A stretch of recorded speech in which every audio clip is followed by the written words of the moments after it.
Okay, we're here with Dave Grufoth. Gruthoff. Known you 15 years. Embarrassed to say I can't pronounce your last name, but known you for 15 years.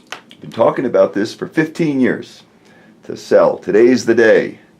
You're 57 years old and you're ready to pull the trigger. Anyway, there's two businesses. Dave, let's be clear on that. What are they called? Highmark Communications and Highmark Intermountain. Communications is in Denver. Intermountain's in Utah. Yes. Salt Lake City. Mortar, yes. Got it. And business this year, probably best year ever. You did $1.2 million year to date. This is November 30th, 2018. You did $1.2 million by my calculation. Some add backs in there for both locations. Did $1.2 million on sales of $4.6 million. I feel pretty good that by the end of the year that you can push that to $1.4 million on sales of 4.9. Somewhere right around there. Okay. We're going to end the year quite well. Got it. We're selling both locations. You own Denver, and then Sandy, who's a partner of yours, she owns 46% of Utah. Along with my wife. Got it. And Sandy is strictly a salesperson. Yes. She doesn't manage anything. She's not an owner, an operating owner the way you and I know. She's just sales for that operation. Correct. But for the purpose of this sale, when the checks do come in, when the check comes in to sell, she gets a piece of it. The buyer, we're selling the real estate. Buyer's buying the business and the real estate. The real estate's worth at least $680,000, probably closer to $700,000. The buyer's getting there's an enormous amount of assets. There's $80,000 of inventory. That's your cost. Yes. There's depending on the deal and the date of closing. There's right now $610,000 of receivables. The buyer would be stepping into that again, depending on the sales price. That is solid receivables. You stand behind that. Oh, yes. You write off nothing. Very, very, very little of my business is written off. All right, buyer, take over the AR, take over the accounts payable. That's about $225. Nevertheless, there's a spread of about $400,000 that the buyer is going to benefit from in working capital. You have about $600,000-$700,000 in cash in the business, and we're certainly not leaving all that behind. But we'll play with that. Maybe $100,000 is left in the kitty on the way out the door. So again, $100,000 in cash, $400,000 in receivables, $700,000 in the value of the real estate. It's a lot of assets, but the biggest asset is the name and the reputation and the customer base and what you've built. So it's very niche business, very niche, very non-commoditized industry. You can see that by the margins. Again, you gross $1.3 million, $1.4 million this year on sales of 4.9. That's enormous margin. What do you do? We service the fast food, quick service industry, their communications products. We take care of the drive-through intercoms. We take care of their timing systems, CCTV camera systems, background music, TVs, and data wiring.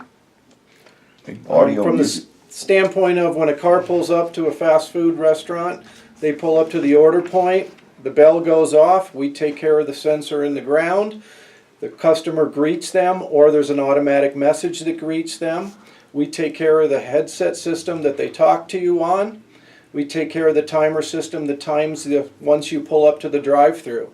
Whether you know it or not, the times that take the longest and you get most upset, the restaurant knows about them. Okay. There is a timer system, so they get in trouble for that. And everything coordinating all this. Yes. So there's so much to say, but anyway, I was going to ask you, who are your customers? You would have said Wendy's and Burger King and KFC. The answer is everyone. We have all of them. All of them. Yes. So if you can think of a drive-up fast food, coffee shop, Starbucks, anything, Dunkin' Donuts, just use your imagination. You've worked for everyone in 22 years. Yes. You've installed headset, this gear, this timing stuff, audio, all this jazz for everyone. Some more than others, but everyone. Yes. And all of them. And this is what you do. You do a very good job at it also. And it's very uncompetitive. You bid this work, but 9 times out of 10, there's only one customer, one or two vendors in the bid hat. You, correct, and one other who's worth their salt. Yes. But they might not be worth their salt, but they're in there bidding. Very often, it's just you alone. You're writing your own order. It's negotiated work. right? Yes. It's an open check. You sometimes, anyway, great story. What business has been around for 22 years. It's an S corp. Yes. The buyer can buy the stock, buy the assets. Doesn't really matter. Why are you selling? Well, my wife and I have been at this for quite a long time. We've coming off our best year ever. I have realized over the years that maybe I'm a little too controlling on the business, and after hiring or starting the Utah business 8-9 years ago and hiring a salesperson, it dawned on me that there could be a lot more to this company than what I've been doing. With the salesperson in Utah and a partner, the sales have just gone through the roof exponentially every single year.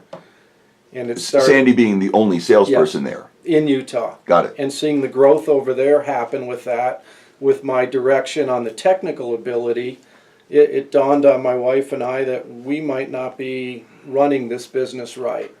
From the standpoint, I like to micromanage. I like to keep my hands up on everything. And that in turn led to probably not bringing the right people in to run the business. Granted, we made money every year and we make very good money. There's a lot more to this business that can be done from the standpoint of marketing, sales, operations of the business, things like that that could really make this company grow and grow fast and high. Are there any disclosable items, any lawsuits, Oh no, that's never been an issue. complaints, jobs you've left bad? Oh no, that can't be done. There's never been a job that hasn't opened on time, no matter what. It's you can't have that. That's my technical background. I won't let that happen. Okay. Any OSHA violations? None. Injuries? Slight. Okay. Slight. Broken. Very, very minor. Cut yourself reaching above a ceiling. Any problems? Any loss of customers? Any supplier problems? Or is there No, any? we always pay your bills. We always take the 2% net 10. Never been an issue with So any there's of no that. ghosts in the closet you want to tell me about? Nothing. There's nothing I could tell you Okay. about. So you're in perfect standing. Okay. The real estate's in the deal. That's 4,000 square feet. Right now you're paying yourself about, what, $3,900 a month? Yes. Okay. No environmental problems, No, property's clear. property's clear, so you don't have to worry about that. So the bottom line is, and you do about 3 or 4 major things. You sell new, you sell used, you refurbish, service, you contract. Tell me more about that. Well, we sell new equipment. We're Headsets, all that stuff. we sell the headsets, camera systems, timer systems, background music. We supply the music source as well as the systems. Okay. We take care of fixing the equipment here at our shop in Denver. If we can't fix it here, we have special deals with the manufacturers where we get better pricing on repairs so that we can still offer the customer the factory repair prices. We're a one-stop shop for that industry. You can do anything, Yes. and you can sell any product. There's dozens of customers, suppliers. Oh, yes. And you do refurbish. You sell refurbished. That's Yes. good margin in that. We take equipment in from the sale of the equipment. We'll clean it up here and we'll sell it to the people that really don't want to spend that kind of money on a new system. We'll sell them a reconditioned system. We'll put a good warranty on it because we do back our product. And we get that sale from that type of equipment too.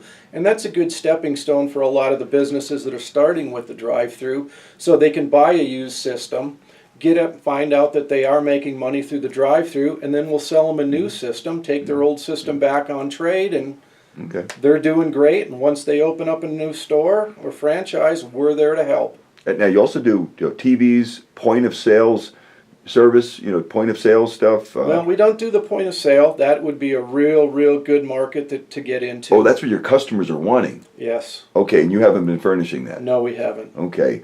Timer systems, control, all this stuff. Order confirmation boards outside. When you pull up, you see what your order is. We take care of all of that, the install. We take care of if someone decides to cut the drive-through a little short, we take care of putting everything back together. Here's the bottom line. If it's your contention, you have a strong, technical background, you never went to a day of college, but your high school, you're electronics kid. The bottom line is you've done absolutely no sales and marketing efforts in this business whatsoever, particularly in Denver.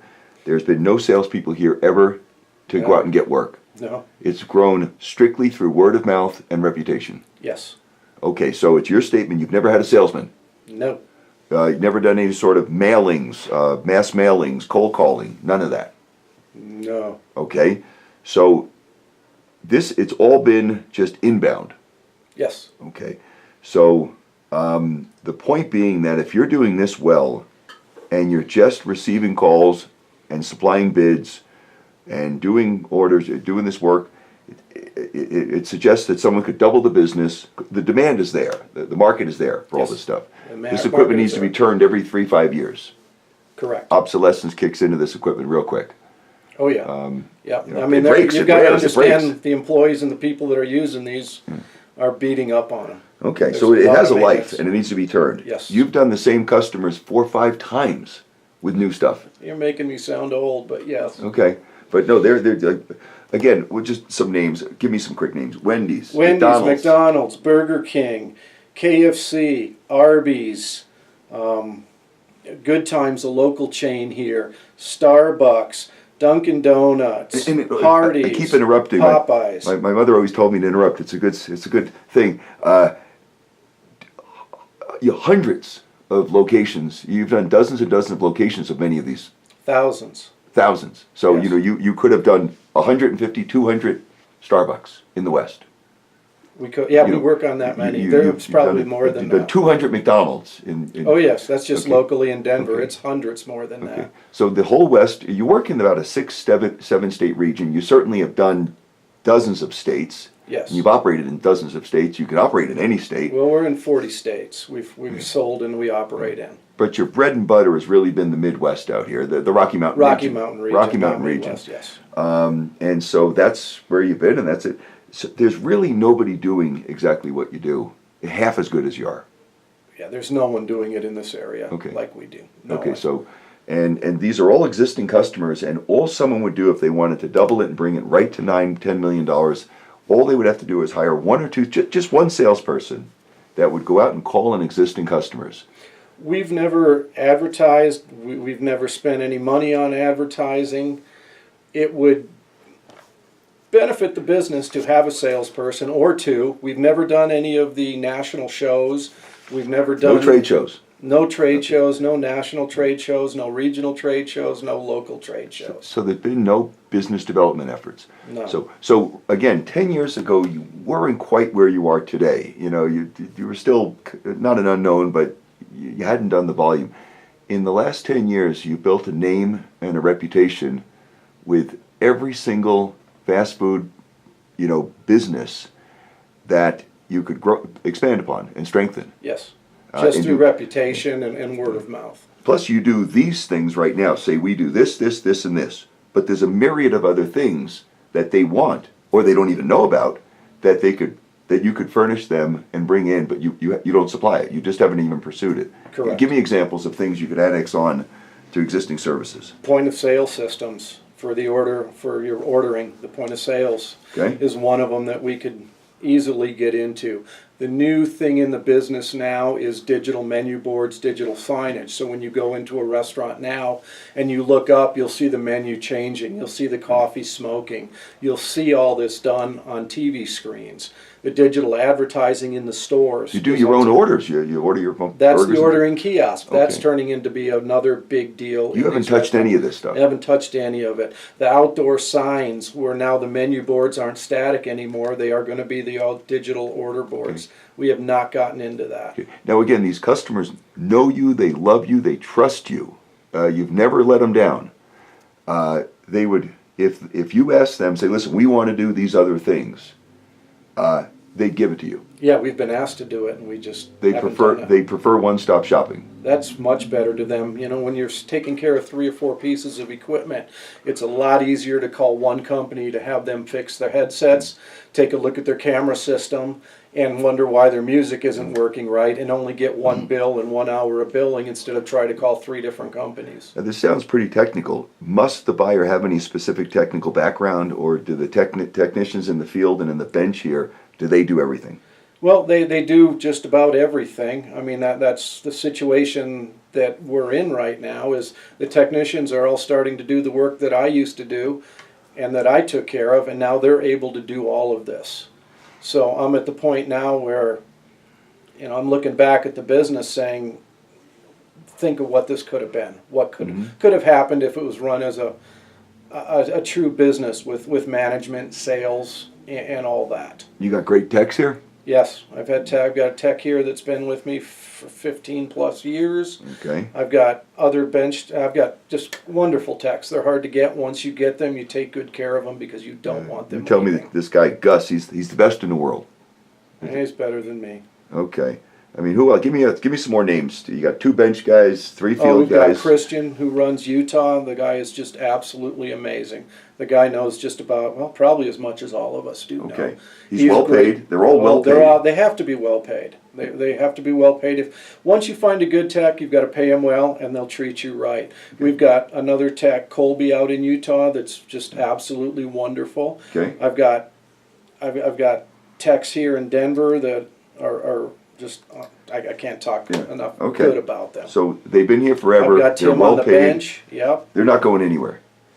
No, they're not going anywhere. Okay. It's very niche work. You got Terry in shipping and Terry's unbelievable. She takes care of. We have a loaner program that we established that no one else really had, where if someone needs a repaired headset, instead of letting them wait for the repair, we ship them out a headset that's working. So in a day or two, they have a headset that's working, and they have to send the equipment back. Okay. Terry's got a great program where she makes sure they get back. Okay, you got Barb. What's she do? Barb takes care of answering the phones, does our filing, does a bunch of stuff around the office that we're usually too busy to do. If I've got a project that needs to be taken care of, whether it could be anything, she handles it quite well. 13 employees, and there's again back to this point. There's no competition. It's not like it's a big bid hat with dozens of people that are competing for it. It's you Not in alone this. or one other. That's it Yeah, oh yes. for all this stuff. So and they'll pay. These people will pay. That they're not price sensitive. If you do it right and you've got a reputation and they know you're going to do what you say you're going to do, when you say you're going to do it, for the price you say you're going to do it for, they don't want to go anywhere else. Now this service work is good margin. I mean, you charge $120 an hour. Yeah, we're $129 an hour for service.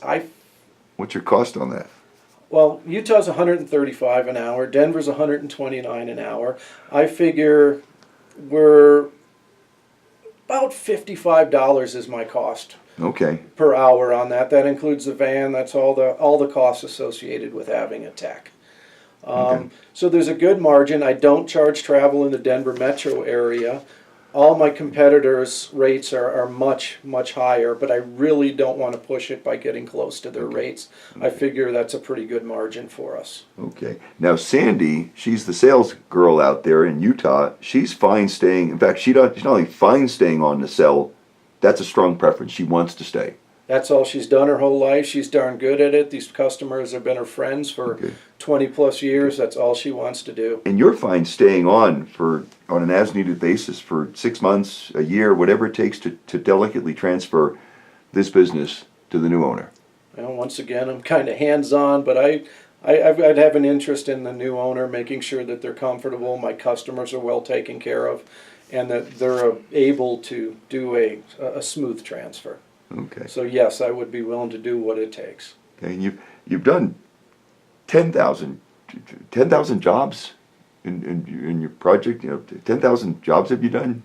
15? Well, I think we're up in the last 3-4 years at least 17,000. Okay, jobs you've done. Yeah. And there's so many customers that don't know what you do. Yes, there's a lot out there. And they said, but boy, gee, Dave, we didn't know you did this. I'm sorry, we've been giving it to this other outfit, and boy, we prefer to give it to you. You should have told us. There's a lot of that. That happens.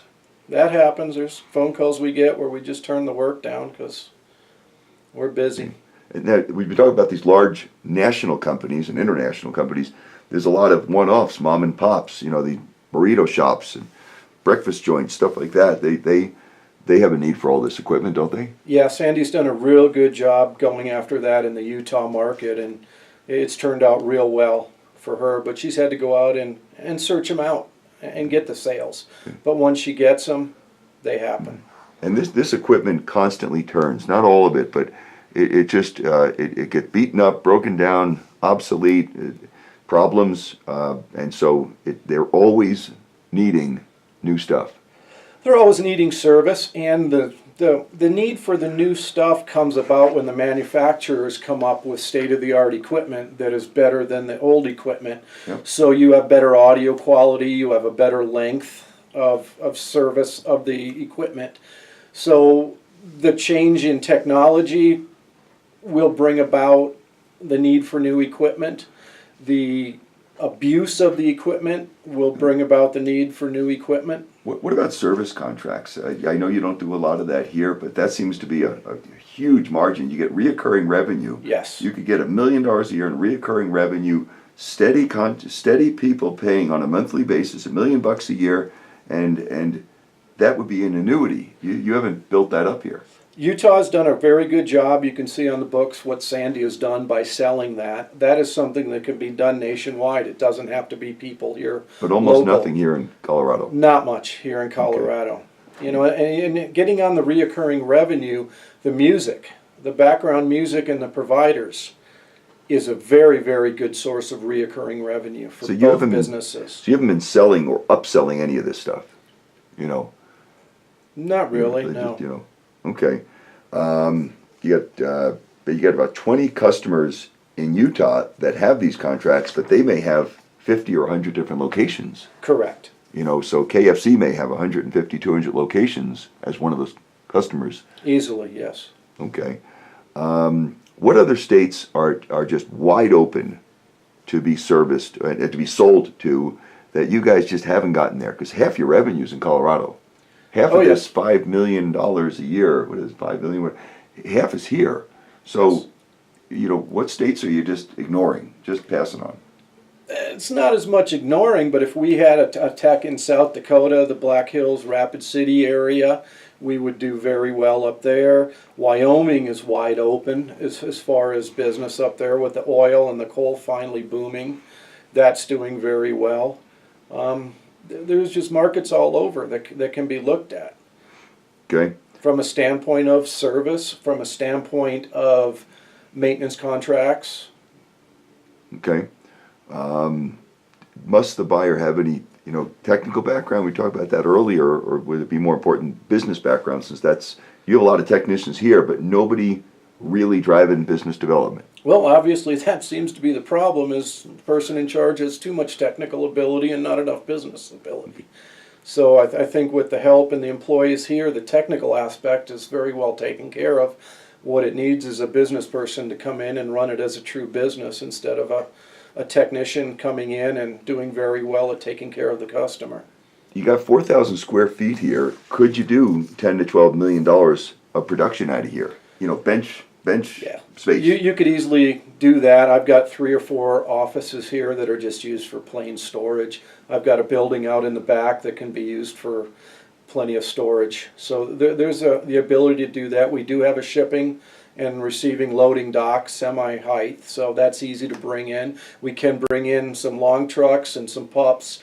Long trucks if the drivers are good, but otherwise they can get in here. And it's more than a half acre here, right? Yes, paved and fenced. I've already taken video of the back space there. That you could annex on another 2,000 square foot building, yes. And it's zoned to do that. Yeah, we've looked at a 45 by 65 foot building, and we're allowed to go up, I believe, 2 or 3 stories. And there still would be plenty of parking. Okay, so this... And to have that in Denver area, and especially this central location, it's hard to come by. Okay. Who are some of your suppliers? You know, who supplies you with all this stuff? Well, in the industry, as far as the headsets, HME is a big player, 3M is a big player, and Panasonic is a player. And as far as the music portion of it, we sell Bose, we sell JBL, we sell Toa, we sell Crown, we sell all of the equipment we're dealers for. Matter of fact, some of the products that we have, we sell so much of, we deal directly with the manufacturers and we don't have to buy through suppliers. Okay. You know, you were mentioning earlier, you know, I get fast food restaurants, but you also do, your hospitals have needs, you know, banks, malls. Tell me more about those applications that you haven't even scratched the surface on. Yeah, the hospitals are all, they need help with their paging systems and their background paging systems need help. I used to do a lot of that work. I kind of got out of that. Nurse call, I got out of that. Music, right? Hospitals don't usually use music, but the other areas like regular restaurants, quick, fast casuals. Mm-hmm. You know, there's markets there where you can go in and you work with them at a corporate level and you get in with the franchisees. We have a lot of these restaurants where we do the installs for them. We don't do the sales of equipment. But there's that whole market that can be looked at.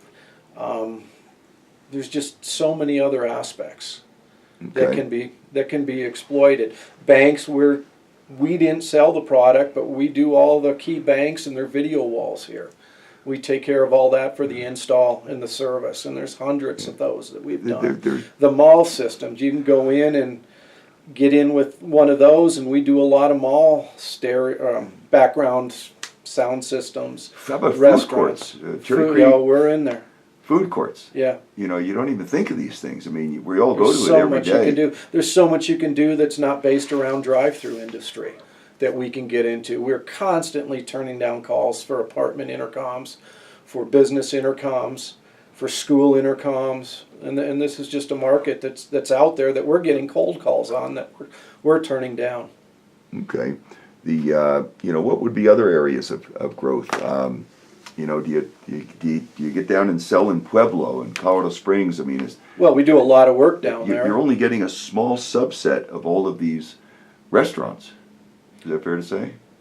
Yes. Yeah. Or we need to get someone down there knocking on the doors. We'll get work occasionally down there. You know, we're down there. I shouldn't say occasionally. We're down there quite a bit. It would almost behoove to put a tech down there. And give me some perspective. I mean, what are some of these? If Burger King calls and says they got 30 restaurants, all need to be upgraded. I mean, what is that, a $100,000 order? Well, you know, we've had them come in. We just got done with have you done a $500,000 order? I mean, yeah, it can be that. We just got done doing 100 between both companies, 200 McDonald's stores at gross probably $5,000-6,000 a store. Okay. And those can come by at any given time, depending on who's up for upgrades, and it's all a corporate mandate of what has to be done. So 1 year Hardee's could come out and say, we're going to require all HME systems to be put in within a year, and all the stores have to put in an HME headset system. Okay. So if someone called corporate, which you've never done here, called corporate of ABC and XYZ fast food chain and said, listen, we just did 30 of your shops, 30 of your restaurants in the Rocky Mountain region. We want to do the whole west of the Mississippi. We did a bang up job. Go call and check that out. Would that be a good step? Those possibilities exist. Most of it is done on a regional basis, so you don't really go to corporate and say, oh, I want those. You go to the regional, the Rocky Mountain region. You go and do the trade shows there, and you work with these people in that aspect. And you work on one-stop shopping. Not only can I do your headsets, I can do your camera systems. I can do your background music. I can provide you with your own music channel if you want. And I can give you turnkey. Right now we're working with a local coffee company that's franchising, and we're doing that now. We've gone out and we've set up their camera systems. We've set up their drive-through systems. We're giving them background music, and they have the ability to have their own music channel. I'm doing that with some large casual dining places too, where we're setting them up with their own music channel, and this can be 20, it can be 100 locations, and this is reoccurring revenue, and there's a lot more of that out there. So yes, you can go to certain areas and pick what you want to do, and they will give them to you if you've got a reputation and you can service them. You have to be able to service them. you got a good reputation. Are you known in the whole West for doing all this? Or are Yes. Are you getting? Our reputation is very good. We could get more business. I just haven't pursued it. Okay. Well, let's do this. Let's take a break here and then walk the office and maybe show me a couple of jobs in process and where the real money's made. So let's do that. So we finished up a little bit ago, but Dave and I are just packing up and still talking here. Talk about a couple things. Is one, the recession proof of this industry, and we'll talk about Utah and when that opened. And the other thing is, you guys have a full wagon of stuff to sell. You can supply. You're completely contained where you can supply solutions immediately. Some of this stuff goes down quick and abrupt. Yes. And you can be there in an hour or a Yes. day, and that's priceless. When a car and some idiot, for lack of a better term, decides to take his truck and trailer through the drive-through and runs over the order post, the drive-through's down. These businesses are running 70 to 80% of their business through that drive-through. When that's shut down, people are lazy. They don't get out of their car. They go next door to the McDonald's because the Burger King has their Or drive-through out. the headset's not working, the clicker's not working, whatever it is, this stuff goes down. We've got to be able to be there with our vans to get them up and going immediately within a 2-hour window. And they'll pay anything for that. They certainly will. And we charge portal to portal overtime. And you don't have to buy the stuff. You've got it right here. It's all on our vans, most of it. Otherwise, we will get them up and going within a couple hours, period. And it's done 99.9% of the time with what we have in our van stock. Hey, I don't care what the equipment is, the manufacturer, or the age of it. You got 6 vans, and they're very well stocked. The stuff they have in it is worth more than the vans themselves. It's quite a bit more. Next point is so 70 to 80%. That's a recession proof. There's no secret that we're in the 9th year of an economic expansion. There's going to be rough water ahead at some point. Things are going to slow down, and I feel that you're inverse to the economy. The nature of your stuff is fast food. Expensive steak joints fall during bad times, but people shift their weight to fast food. They always have $5 for this. So tell me about that. That's your business. That is our business, and at that point in time, we might not get the new sales, but we're making their old equipment last longer. So we have the ability to fix their old equipment, no matter what it is, and to stretch the length of their equipment to work till the end of the recession, and we make a lot of money doing that. And their sales goes up during bad times. And they're selling more product. And they need to have this equipment working. They need to have their stores tip-top because everyone else is competing for them in that industry. Right. So that's when you start seeing the dollar menus, when you start seeing that type of promotion by them, and they have to have that drive-through up and working. So they thrive during bad times. Yes. In that respect, we started Utah in 2008 during a recession. When the world fell off a cliff. And we hit the ground running, made money that year, and we've made money every single year after that. So in the real bad time, 2009, 10, 11, the business grew very well. Again, because you're providing a service that a recession-proof industry just has to have. A lot that happened during that too is people that didn't run their service companies right and that ran them on the edge and didn't keep money in it and weren't able to pay the bills, went out of business. Yeah. And we survived. We thrived through that with our business plan and our customer base. Maybe some of the larger jobs and the bigger construction jobs dropped off and the mall jobs dropped off, but the fast food was there through the thick and thin. And your balance sheet's always been healthy. I mean, you've got $600,000-700,000 in cash, or at least you will at the end of the year. Yes. You've got a very thick $400,000 in net receivables, solid as a rock, guaranteed. Inventory. Inventory. I mean, man, some guys can't hold. You said 80,000. I don't know. We went through this place. I don't know anything about your stuff, but it feels like 120, 140,000 of inventory.